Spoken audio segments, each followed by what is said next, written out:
lorsque des bénévoles du sauvetage animalier ont découvert un étalon Mustang blessé, gisant immobile dans un canyon isolé du Colorado, ils ont cru avoir affaire à une simple blessure. Le magnifique cheval refusait de bouger malgré sa douleur évidente, et chaque tentative pour l'aider se heurtait à une résistance farouche. Mais lorsqu'ils ont finalement découvert ce qu'il protégeait sous son corps massif, ils ont réalisé qu'ils n'étaient pas seulement témoins d'une blessure, mais du plus incroyable acte de protection interespèce jamais documenté. Cette histoire remettra en question tout ce que vous pensiez savoir sur l'intelligence animale, l'instinct maternel et jusqu'où l'amour peut aller pour protéger les innocents. L'appel a été lancé à Wild at Rescue par une fraîche matinée d'octobre. Juste avant le lever du soleil, un randonneur avait signalé ce qui semblait être un étalon Mustang mort ou mourant dans le Copper Canyon, à une 50aine de kilomètres de Denver. Le cheval n'avait pas bougé depuis plus de 12 heures, et des bus commençaient à tournoyer au-dessus de sa tête. Le docteur Elena Rodriguez, vétérinaire en chef du refuge, a immédiatement constitué son équipe. Elena était une petite femme d'une 40aine d'années, dont la détermination surpassait sa petite taille. Ses cheveux noirs étaient toujours attachés en une queue de cheval pratique, et ses yeux marrons exprimaient la compassion qui l'avait poussé à consacrer sa vie à sauver des animaux que d'autres auraient pu considérer comme des causes perdues. Elle était accompagnée de Marcus Chen, spécialiste des grands animaux fort de 15 ans d'expérience dans la prise en charge des chevaux traumatisés, et de Sarah Williams, une jeune technicienne vétérinaire compétente dont la douceur pouvait calmer même les animaux les plus effrayés. Ils ont chargé leur unité vétérinaire mobile de matériel d'urgence et se sont dirigés vers les étendues sauvages et accidentées du Colorado. Copper Canyon était connu pour sa population de Mustangs sauvages, mais c'était aussi un terrain dangereux. Le paysage rocailleux était jonché de crevasses cachées, de pierres et de pentes abruptes qui pouvaient facilement blesser un cheval imprudent. Tandis que leur camion cahotait sur la route d'accès accidentée, Elena ne pouvait s'empêcher de s'inquiéter de ce qu'ils allaient trouver. Le premier aperçu de l'étalon coupa le souffle à Elena. Même couché, le cheval était magnifique. Sa robe était d'un bai acajou profond qui semblait briller au soleil matinal, et sa crinière noire s'étalait sur le sol rocailleux comme de l'encre renversée. Il était massif, facilement 500 cm de haut et probablement près de 1000 kg, mais quelque chose clochait. L'étalon était couché dans une position inhabituelle, son corps courbé, protecteur, autour d'un objet invisible. Sa tête était levée, alerte et vigilante, et ses yeux sombres suivaient chacun de leurs mouvements avec une intensité qui trahissait une détermination farouche plutôt qu'une faiblesse due à une blessure. Ce n'est pas la posture d'un cheval mourant, observa Marcus tandis qu'ils déchargeaient leur équipement. Il protège quelque chose. Sarah déballa le pistolet tranquillisant, mais Elena leva la main. Attendez. Observons la situation quelques minutes. Il y a quelque chose qui cloche. Tandis qu'ils observaient de loin, le comportement de l'étalon devenait encore plus intrigant. Toutes les quelques minutes, il baissait sa grosse tête vers le sol, comme pour vérifier quelque chose. Sa respiration était laborieuse, et il pouvait voir ce qui semblait être du sang séché sur son épaule gauche, mais son regard restait vif et concentré.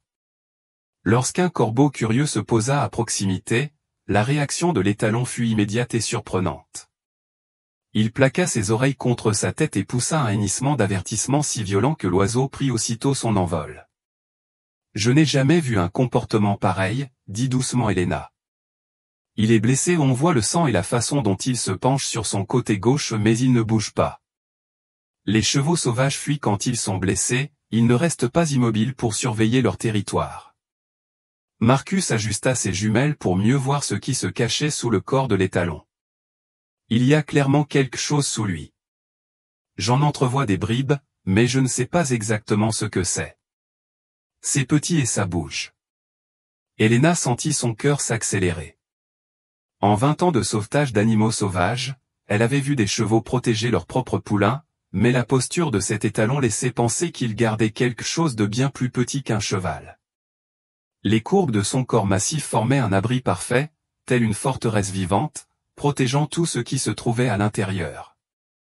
Il faut qu'on se rapproche, décida Elena. Mais avec prudence. S'il est blessé et qu'il protège quelque chose, il va nous considérer comme une menace. Alors que l'équipe de secours s'approchait prudemment, l'étalon ne les quittait pas des yeux. Son message était clair, il ne bougerait pas et ne permettrait à personne de nuire à ceux qui se trouvaient sous lui. Ce qu'ils découvriraient dans les heures qui suivraient allait changer à jamais leur compréhension du comportement animal.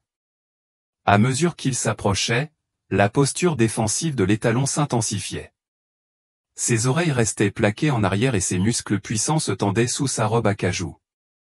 Malgré sa blessure évidente, son attitude n'exprimait ni faiblesse ni impuissance, c'était un guerrier prêt au combat. Elena s'approcha la première, se déplaçant lentement, main visible, et parlant de ce ton doux et apaisant qu'elle avait perfectionné au fil des décennies de travail auprès d'animaux effrayés. « Doucement, mon beau. Nous sommes là pour t'aider. » L'étalon réagit en changeant légèrement de position, dissimulant davantage ce qui se trouvait sous lui. Ce mouvement le fit grimacer de douleur, et du sang frais apparut sur sa blessure à l'épaule, mais il ne recula pas. « Docteur Rodriguez, » murmura Sarah avec urgence, « regardez sa patte avant gauche. » Elena concentra son attention là-dessus et sentit son estomac se nouer. La blessure était plus grave qu'il ne l'avait d'abord imaginé. De profondes lacérations parcouraient son épaule et le haut de sa jambe, suggérant qu'il était tombé ou qu'il avait été pris dans un objet tranchant. Les blessures dataient d'au moins un jour et présentaient des signes d'infection. « Il a besoin de soins médicaux immédiats, » dit Marcus à voix basse. « Ces blessures sont graves. Si une infection s'installe, on pourrait le perdre. » Mais l'étalon semblait inconscient du danger. Toute son attention était concentrée sur la protection de ceux qui se trouvaient sous son corps massif. Toutes les quelques minutes, il baissait la tête et émettait des sons doux, en totale contradiction avec sa féroce attitude défensive envers les humains. Elena a pris une décision contraire à tous les protocoles de son manuel de sauvetage. Je vais essayer de m'approcher suffisamment pour voir ce qu'il protège. Si nous comprenons ce qui motive ce comportement, nous pourrons peut-être trouver un moyen de l'aider, lui et ce qu'il protège. Elena, c'est dangereux, protesta Marcus. C'est un étalon sauvage qui souffre. S'il se sent acculé, il pourrait attaquer. Je connais les risques, répondit Elena, s'avançant déjà. Mais regarde-le, Marcus. Ce n'est pas un comportement aléatoire, c'est une protection délibérée et intelligente. Il est gravement blessé, mais il choisit de rester ici et de souffrir plutôt que de chercher la sécurité. Cela me dit que ce qu'il protège vaut la peine de risquer sa vie. Elena s'approcha à 3 mètres de l'étalon avant qu'il ne lance son dernier avertissement. Le grand cheval se cabra légèrement sur ses pattes arrière, ses sabots avant frappèrent l'air dans une démonstration de puissance qui aurait été terrifiante, sans la douleur évidente qu'elle lui causait. Mais à cet instant, alors que l'étalon soulevait l'avant-train, Elena aperçut ce qui se trouvait sous lui. Son souffle se bloqua et elle s'immobilisa aussitôt. « Oh mon Dieu !» murmura-t-elle. « Qu'est-ce qu'il y a ?» Sarah, appela Elena doucement. Sarah ne put répondre, mais son halètement fit écho à la stupeur d'Elena. Blotti sous la masse protectrice de l'étalon, il n'y avait pas un poulain, pas un autre cheval, mais quelque chose de complètement inattendu. « Marcus, amène le téléobjectif, » dit Elena d'un ton pressant. « Il faut qu'on documente ça. Sinon, personne ne nous croira. » L'étalon se rassit, dissimulant sa précieuse cargaison. Mais Elena en avait assez vu. Son esprit s'emballa tandis qu'elle tentait de comprendre les implications de ce qu'elle avait vu. L'étalon n'était pas seulement blessé, il faisait un choix qui allait à l'encontre de tous les instincts de survie de son espèce. « Elena, qu'as-tu vu ?» insista Marcus en s'approchant d'elle avec la caméra. « Un bébé » dit doucement Elena. « Mais pas un bébé cheval, il y a un bébé humain sous cet étalon. » Les mots restèrent suspendus dans l'air comme un coup de tonnerre. Sarah haleta bruyamment, et Marcus faillit lâcher l'appareil photo. « C'est impossible, » dit Marcus. « Comment un Mustang sauvage, pourquoi ferait-il » Mais tandis qu'il parlait, l'évidence était là, sous leurs yeux. Le comportement de l'étalon prenait soudain tout son sens. Il ne protégeait pas son territoire, il défendait une vie innocente. Il ne défendait ni un territoire ni une source de nourriture, il protégeait un enfant humain sans défense, et il était prêt à mourir plutôt que d'abandonner sa charge. Elena sentit les larmes lui monter aux yeux tandis que l'ampleur de la situation la frappait. Quelque part, une famille cherchait probablement désespérément son bébé disparu, et ici, dans ce canyon reculé, un cheval sauvage avait trouvé cet enfant et pris une décision qui transcendait l'instinct de survie de l'espèce. Mais il se retrouvait face à un défi quasi impossible, sauver la vie de l'étalon, secourir le bébé et convaincre un Mustang féroce et blessé de leur confier ce qu'il avait de plus précieux. Elena réfléchissait à toute vitesse tandis qu'elle imaginait la situation impossible qui les attendait. Un étalon Mustang sauvage, ensanglanté et visiblement souffrant, était devenu le gardien d'un bébé humain. Comment le bébé est-il arrivé ici? Les questions se multipliaient à une vitesse inimaginable.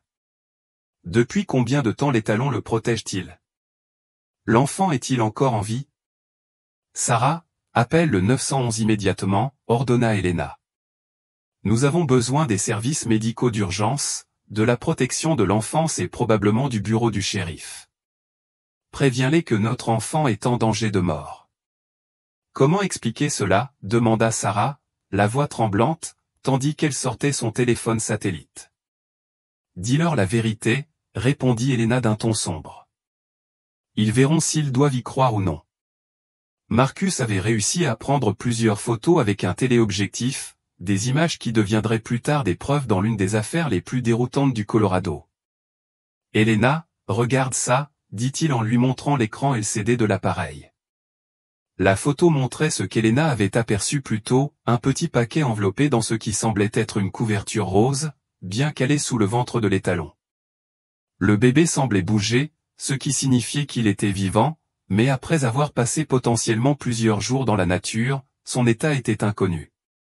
La couverture a l'air propre, observa Elena. Et la façon dont l'étalon est positionné protège le bébé de la pluie et du froid.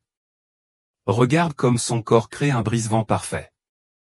L'étalon semblait ressentir l'urgence croissante, ses oreilles oscillaient constamment entre l'équipe de secours et le bruit des rotors d'hélicoptères qui approchaient au loin. Lorsque l'hélicoptère de vol pour la vie apparut au-dessus du canyon, sa réaction fut immédiate et dramatique. Le grand cheval se releva péniblement, sa jambe blessée cédant, mais sa détermination était inébranlable. Il se tenait debout, protecteur, au-dessus du bébé, sa carrure imposante le protégeant du souffle descendant des rotors de l'hélicoptère. Il est magnifique, souffla Sarah en observant la courageuse attitude de l'étalon. Il ne comprend pas ce qu'est l'hélicoptère, mais il sait que c'est une menace potentielle pour le bébé. Elena ressentit une vague d'admiration pour le courage du cheval sauvage, mais elle savait aussi qu'il manquait de temps. L'état de l'étalon se détériorait, et chaque instant de retard le mettait en danger, lui et le jeune. L'hélicoptère atterrit dans une zone dégagée à une centaine de mètres, et l'équipe médicale déchargea rapidement son matériel. Le docteur James Mitchell, médecin urgentiste, aborda Elena avec un scepticisme à peine dissimulé. « Votre dépêche parlait d'un cheval gardant un bébé, » dit le docteur Mitchell. « Je dois vous dire que cela paraît impossible. »« Je sais, » interrompit Elena, « mais regarde par toi-même. » Le docteur Mitchell leva ses jumelles et observa la scène. Elena vit son expression passer du scepticisme à l'étonnement, puis à l'inquiétude. « Mon Dieu, il y a vraiment un enfant là-dessous. Depuis combien de temps ça dure? » On ne sait pas, admit Elena. L'étalon est là depuis au moins 12 heures, peut-être plus. Le bébé pourrait être gravement déshydraté, en hypothermie, ou pire. Il faut qu'on vienne la voir immédiatement. Le docteur Mitchell a dit, mais Elena, cet étalon est sauvage, blessé et protège ce qu'il perçoit comme sa protégée. Si vous vous approchez trop vite ou trop agressivement, il pourrait paniquer et blesser accidentellement le bébé, ou il pourrait attaquer pour la défendre. L'affrontement tendu dura plusieurs minutes, tandis que d'autres agents arrivaient, adjoints du shérif, agents des services de protection de l'enfance et personnel vétérinaire supplémentaire encerclaient le couple improbable. Mais l'étalon resta impassible, au sens propre comme au figuré, campant sur ses positions. C'est Marcus qui a remarqué le changement en premier. « Elena, regarde sa respiration, » dit-il. Les flancs de l'étalon se soulevaient plus péniblement et sa tête commençait à s'affaisser. Malgré ses efforts pour rester vigilant, la perte de sang, le stress et l'effort physique pour maintenir sa posture protectrice commençaient à peser lourd. Il est en état de choc, dit Elena d'un ton pressant. On va le perdre si on n'agit pas vite. Et s'il s'effondre, elle n'eut pas besoin de terminer sa phrase, si les talons massifs s'effondrent sur le bébé, le simple fait de le protéger pourrait leur être fatal à tous les deux. Elena prit une décision qui allait soit sauver deux vies, soit coûter sa carrière. J'y vais, annonça-t-elle. Sarah, prépare le pistolet tranquillisant, mais seulement en dernier recours. Marcus, sois prêt à prodiguer les soins d'urgence dès que je pourrai m'approcher suffisamment. Alors qu'Elena s'apprêtait à se rendre au sauvetage le plus dangereux de sa carrière, elle ignorait qu'elle allait découvrir un mystère qui captiverait la nation entière. Elle s'avança vers l'étalon avec la précision minutieuse de quelqu'un qui avait passé des décennies à analyser le comportement animal, chaque pas était réfléchi, chaque geste destiné à communiquer des intentions pacifiques. L'étalon la regarda s'approcher avec des yeux qui exprimaient à la fois de la lassitude et ce qui ne pouvait être décrit que comme un espoir désespéré. Doucement, mon beau garçon, murmura Elena, sa voix à peine audible à cause du vent. Je sais que tu protèges quelque chose de précieux. Je suis là pour t'aider, pas pour te faire du mal. À environ 5 mètres de distance, l'étalon lança un autre avertissement, un grondement sourd qui semblait provenir du plus profond de sa poitrine. Mais cette fois, Elena remarqua quelque chose de différent. Entre ces cris d'avertissement, il émettait des sons plus doux, dirigés vers le sol, vers ce qui se trouvait sous lui. Il parle au bébé, réalisa Elena avec stupéfaction. Il le rassure. Le docteur Mitchell, observant la scène à travers des jumelles depuis la salle d'attente médicale, a déclaré dans sa radio, le cheval semble adopter un comportement protecteur et parental envers le nourrisson. C'est sans précédent. Elena poursuivit son approche lentée, à 3 mètres de distance, prit un risque calculé, elle s'agenouilla sur le sol rocailleux, se faisant plus petite et moins menaçante. Le geste eut un effet immédiat, les oreilles de l'étalon s'avancèrent légèrement et sa posture agressive se détendit légèrement. C'est tout, dit doucement Elena. Tu sais que je ne suis pas là pour faire du mal à ton bébé, n'est-ce pas? Le mot « bébé » sembla apaiser l'étalon.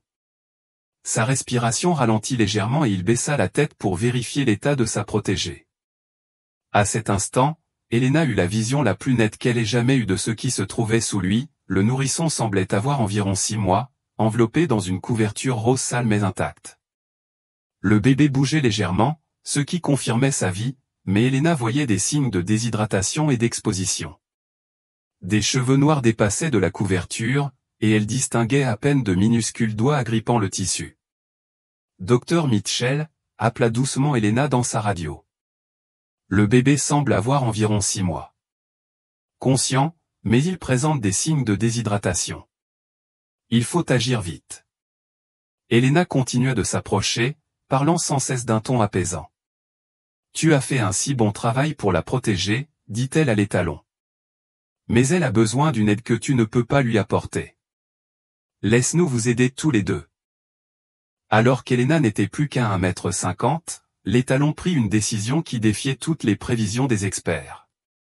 Au lieu d'attaquer ou de fuir, il s'abaissa lentement mais prudemment au sol, sans toutefois s'allonger complètement. Il se positionna de manière à ce qu'Elena puisse voir clairement le bébé tout en conservant sa posture protectrice. Elena retint son souffle lorsqu'elle aperçut pour la première fois le nourrisson, une petite fille aux cheveux noirs et aux grands yeux sérieux, bien trop attentifs pour une si jeune fille. Elle était enveloppée dans ce qui avait été une couverture rose propre, maintenant tachée de terre, mais lui procurant une chaleur essentielle. « Bonjour, mon cœur », murmura Elena au bébé. « On va te sortir d'ici. » Les yeux de la petite fille se fixèrent sur le visage d'Elena et, à la stupéfaction générale, elle sourit à un sourire faible, mais indéniablement un sourire de reconnaissance et de confiance. L'étalon observa attentivement cette interaction, et Elena le vit presque l'évaluer. Après quelques longs moments, il émit des sons doux et tendres à l'intention du bébé, les mêmes qu'Elena l'avait entendu faire toute la matinée. Il lui dit que je vais bien, réalisa Elena. Il me donne la permission de m'approcher. Elena tendit lentement la main vers le bébé, et l'étalon n'intervint pas. Sa tête massive resta proche, observant chacun de ses mouvements, mais il permit à Elena de toucher le bébé pour la première fois. Le bébé était chaud, la chaleur corporelle de l'étalon l'avait préservé de l'hypothermie, mais il était visiblement déshydraté et faible. Elena sentit son petit cœur battre rapidement contre sa poitrine tandis qu'elle le soulevait délicatement de son nid de fortune. « Je l'ai !» a crié Elena à l'équipe médicale. Elle est vivante et réactive, mais elle a besoin de soins immédiats. Tandis qu'Elena tenait le bébé dans ses bras, l'étalon peinait à se relever lui aussi, sa jambe blessée faillit se dégonfler, mais sa détermination à continuer de protéger le maintint debout. Il suivit Elena pas à pas tandis qu'elle portait le bébé vers l'équipe médicale, sans jamais s'éloigner de plus de quelques mètres de l'enfant pour lequel il avait tout risqué. Le docteur Mitchell prit le bébé des bras d'Elena et commença immédiatement son examen. Déshydratée, elle n'a probablement pas mangé depuis au moins 12 heures, mais ses signes vitaux sont plus forts que prévu. Ce cheval lui a peut-être sauvé la vie. Tandis que l'équipe médicale s'efforçait de stabiliser l'enfant, Elena reporta son attention sur l'étalon. Il oscillait sur ses pattes, son adrénaline finissant par s'essouffler, le danger immédiat pour sa protégée étant passé. « À ton tour, mon brave garçon », dit Elena en s'approchant de lui avec sa trousse médicale. « Tu as fait ton travail. Laisse-nous faire le nôtre. » Mais alors même qu'Elena commençait à soigner les blessures de l'étalon, les plus grandes questions restaient sans réponse. Qui était ce bébé? Comment s'était-il retrouvé dans un canyon isolé? Et comment un cheval sauvage était-il devenu son improbable ange gardien? Les réponses allaient s'avérer encore plus extraordinaires que le sauvetage lui-même. Alors que le docteur Mitchell et son équipe s'efforçaient de stabiliser le bébé dans l'hélicoptère, l'adjointe du shérif Maria Santos lançait l'enquête qui allait bientôt faire la une des journaux nationaux. Le bébé n'avait ni papier d'identité, ni siège auto, ni sac à langer, rien qui puisse indiquer comment il avait atterri dans l'un des canyons les plus reculés du Colorado. Le docteur Rodriguez et l'adjoint Santos se sont approchés d'Elena alors qu'elle administrait des antibiotiques à l'étalon. Nous avons J'ai vérifié les signalements de personnes disparues de la semaine dernière, aucun nourrisson ne correspondait à la description de cet enfant. Elena leva les yeux du pansement sur la blessure à l'épaule de l'étalon. Le grand cheval se tenait maintenant tranquille, la laissant soigner ses blessures avec la même confiance qu'il lui avait témoigné en la laissant approcher du bébé. Cela n'a aucun sens, a poursuivi l'adjoint Santos. Un bébé de 6 mois n'apparaît pas comme ça dans la nature. Il y a autre chose. Nous avons trouvé des traces de pneus à environ 400 mètres d'ici, près de l'ancienne route minière. Elles sont récentes, elles ne datent probablement pas de plus de 2 jours. Les implications frappèrent Elena comme un coup dur. Tu crois que quelqu'un l'a abandonné ici délibérément? Ça y ressemble, admit l'adjoint d'un air sombre. Nous avons des équipes qui fouillent la zone à la recherche d'autres indices, mais pour l'instant, les traces de pneus et le bébé sont tout ce que nous avons. Elena ressentit une vague de colère à l'idée que quelqu'un abandonne délibérément un nourrisson sans défense dans la nature. Mais en regardant l'étalon qui laissait maintenant Sarah penser ses blessures, où elle fut submergée de gratitude pour ce gardien improbable, qui avait refusé de laisser un enfant innocent mourir seul. L'hélicoptère décolla avec le bébé et l'équipe médicale, direction l'hôpital pour enfants de Denver. Elena le regarda disparaître au-dessus du canyon, puis reporta toute son attention sur l'étalon qui avait rendu le sauvetage possible. Ses blessures sont profondes, mais propres, rapporta Sarah. Le principal problème est l'infection, mais si nous parvenons à le ramener au ranch, je pense que nous pourrons le sauver. Si. Commença Elena. Si Elena, intervint Marcus. C'est un Mustang sauvage. Même si on soigne ses blessures, sa place est ici. On ne peut pas vraiment le mettre dans une caravane et le conduire dans un refuge. Elena regarda l'étalon, qui observait le ciel où l'hélicoptère avait disparu avec sa précieuse charge. Il y avait quelque chose de presque déchirant dans son expression, comme s'il comprenait que sa mission était accomplie, mais qu'il n'arrivait pas à accepter la disparition du bébé. Peut-être que nous ne pouvons pas l'emmener au ranch, dit lentement Elena, mais nous pouvons amener le ranch à lui. Au cours des heures suivantes, l'équipe d'Elena a installé une station de soins temporaire dans le canyon. Ils ont apporté un abri portable, du matériel médical et tout le nécessaire pour surveiller la convalescence de l'étalon.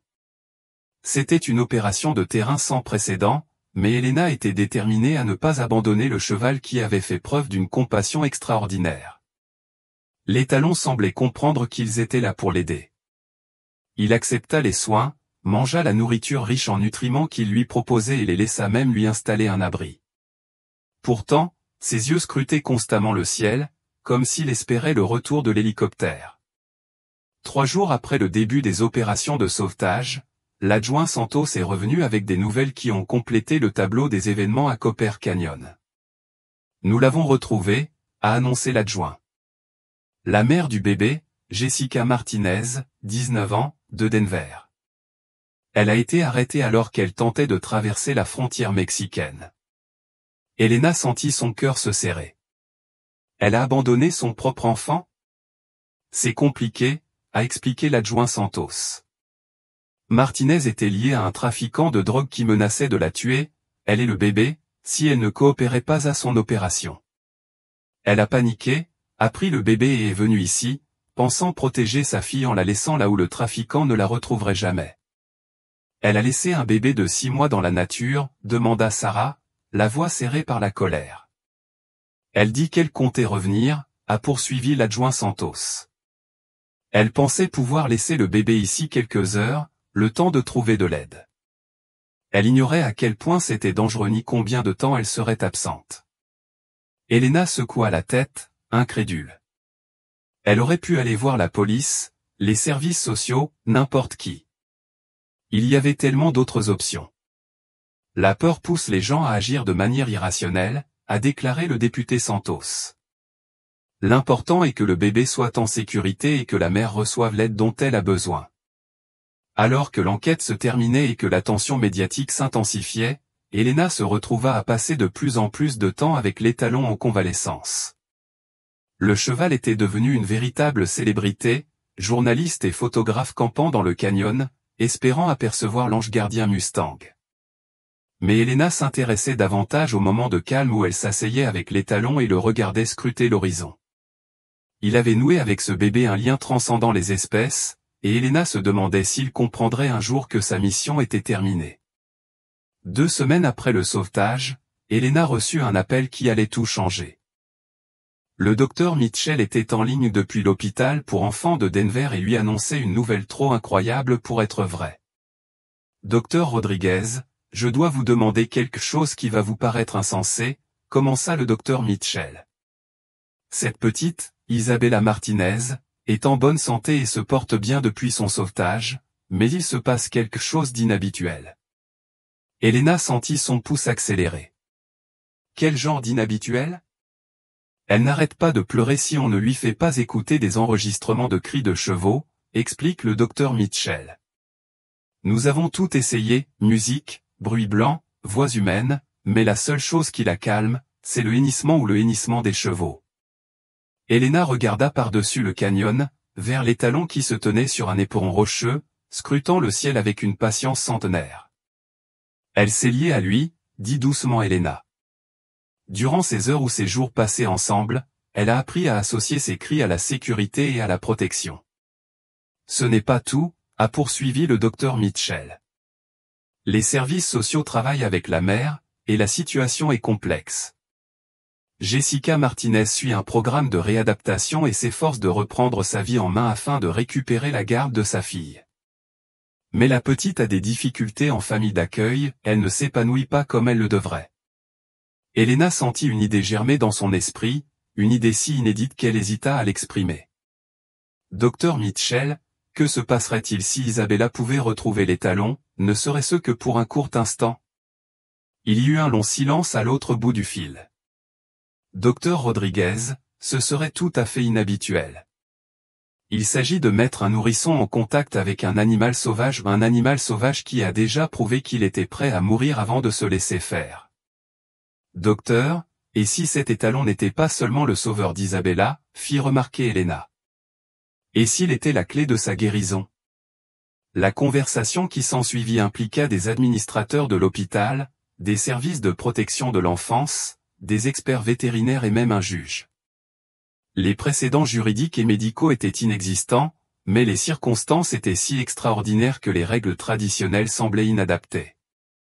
Après des jours de négociations, une décision sans précédent fut prise, Isabella serait ramenée à Copper Canyon pour des retrouvailles soigneusement encadrées avec l'étalon, sous stricte surveillance médicale et vétérinaire. Le jour des retrouvailles, les mains d'Elena tremblaient tandis qu'elle préparait le site. Ils avaient créé une zone sécurisée où l'étalon pouvait voir et entendre Isabella, tout en garantissant la sécurité de toutes les personnes impliquées. Du matériel médical portable était prêt, et le docteur Mitchell et Elena avaient des équipes prêtes à intervenir. Lorsque l'hélicoptère atterrit et que le docteur Mitchell en sortit, portant Isabella, la réaction de l'étalon fut immédiate et profonde. Le grand cheval leva la tête et poussa un cri mi-hainement, mi-chant, empreint de joie. La réaction d'Isabella fut tout aussi spectaculaire. Le bébé, qui s'était agité pendant le vol en hélicoptère, cessa immédiatement de pleurer et se mit à émettre de doux gazouillis. Ses petits bras se tendirent vers l'étalon, comme si elle se souvenait parfaitement de lui. « C'est incroyable », murmura le docteur Mitchell en portant Isabella plus près de l'étalon. Son rythme cardiaque se stabilise. « Je n'ai jamais rien vu de tel. » Elena s'approcha de l'étalon, qui tremblait d'excitation mais maîtrisait parfaitement ses mouvements. « Bonjour, beau gosse, dit-elle doucement. Ton bébé est revenu te voir. » L'étalon tendit le cou vers Isabella, ses narines se dilatèrent en sentant son odeur familière. Lorsque le bébé tendit la main et toucha son doux museau de sa petite main, le grand cheval ferma les yeux et émit le son le plus doux qu'Elena ait jamais entendu chez un animal. Pendant l'heure qui suivit, ils maintinrent ce tableau extraordinaire. Isabella riait et gazouillait tandis que l'étalon répondait doucement. Le docteur Mitchell surveillait les signes vitaux du bébé et constatait qu'il n'avait jamais été aussi fort depuis son sauvetage. Elle n'est pas seulement heureuse, a rapporté le docteur Mitchell. Elle s'épanouit. Ses hormones de stress chutent, son rythme cardiaque est parfait et son appétit s'est amélioré grâce à sa proximité. À mesure que l'après-midi avançait, Elena réalisa qu'ils étaient témoins d'un événement qui allait redéfinir la compréhension scientifique des liens interespèces.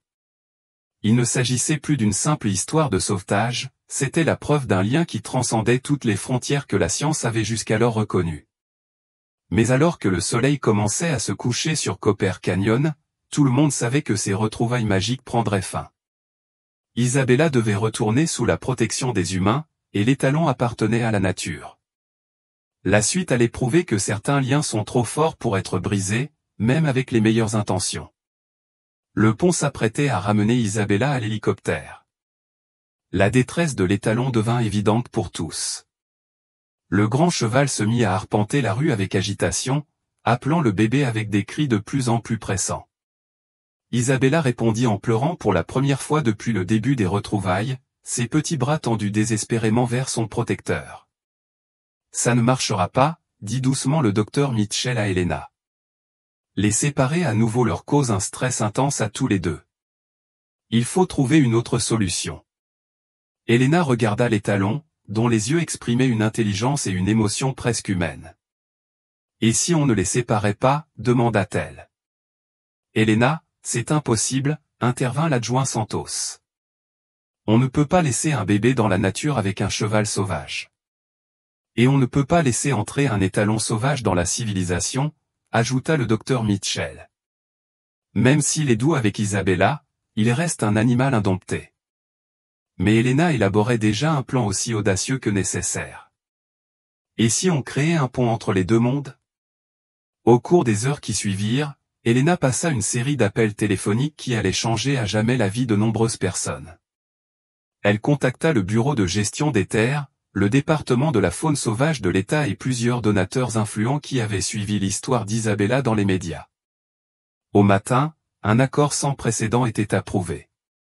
L'État allait désigner une partie du canyon comme réserve faunique spéciale, et Elena S. Wild at Rescue prendrait en charge l'étalon de manière permanente dans le cadre d'un programme de thérapie animale. Un modeste établissement serait construit à proximité, où Isabella pourrait se rendre régulièrement sous surveillance médicale. Mais l'aspect le plus remarquable du plan concernait Jessica Martinez, la mère d'Isabella. Après des semaines de réadaptation et de thérapie, Jessica avait fait des progrès remarquables pour reprendre le cours normal de sa vie.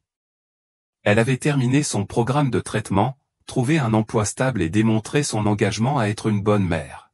« Je veux participer à tout ça », a dit Jessica à Elena lors de leur première rencontre. « Ce cheval a sauvé la vie de ma fille alors que je l'avais laissé tomber. Si Isabella a besoin qu'il soit heureux et en bonne santé, alors je veux apprendre à y contribuer. » 6 mois plus tard, Copper Canyon était devenu un lieu unique au monde, un lieu où les familles humaines et équines cohabitaient en harmonie. Une petite mais confortable cabane avait été construite surplombant le canyon, où Jessica et Isabella vivaient comme gardiennes de la réserve. L'étalon, qu'Isabella avait appris à appeler Tonnerre dans son babillage, disposait de son propre enclos spacieux relié à des milliers d'hectares de terre sauvage. Mais il s'éloignait rarement de la cabane, préférant rester près de la petite fille qui était devenue le centre de son univers. Elena rendait régulièrement visite à Isabella pour suivre son développement et la santé de Thunder. Ces découvertes la stupéfiaient constamment. Isabella franchissait les étapes de son développement plus tôt que prévu, faisant preuve d'une intelligence émotionnelle remarquable et d'une compréhension intuitive du comportement animal qui semblait provenir de son lien précoce avec Thunder. « Elle m'apprend autant que je lui apprends », confia Jessica à Elena lors d'une visite. Hier, elle était agitée, et Thunder s'est approché de la clôture en émettant un léger son. Isabella s'est immédiatement calmée et s'est approchée de lui. C'est comme s'ils avaient leur propre langage. Le docteur Mitchell, qui était devenu un visiteur régulier pour étudier cette relation sans précédent, a documenté des améliorations dans le développement cognitif, la régulation émotionnelle et la santé physique d'Isabella qu'il attribuait directement à son lien continu avec Thunder. Nous observons des schémas de développement neurologique jamais observés auparavant, a-t-il déclaré lors d'une conférence de pédiatre. Le cerveau de cet enfant développe des capacités accrues d'empathie, de communication et d'intelligence émotionnelle. Les implications pour les programmes de thérapie animale sont stupéfiantes. Thunder, quant à lui, était devenu une sorte de légende. Des photographes animaliers du monde entier venaient immortaliser l'étalon qui avait redéfini la compréhension humaine de la conscience animale et de la compassion. Mais Thunder accordait peu d'importance à sa célébrité, se concentrant entièrement sur sa famille d'origine. Le jour du 2e anniversaire d'Isabella, Elena se tenait près de la clôture et regardait la petite jouer dans l'herbe, tandis que Thunder broutait à proximité. Le grand cheval ne s'éloignait jamais de plus de quelques mètres d'Isabella, ses yeux suivant constamment ses mouvements avec la vigilance d'un parent dévoué. « Tu crois qu'il comprend ce qu'il a fait ?» demanda Jessica en rejoignant Elena près de la clôture.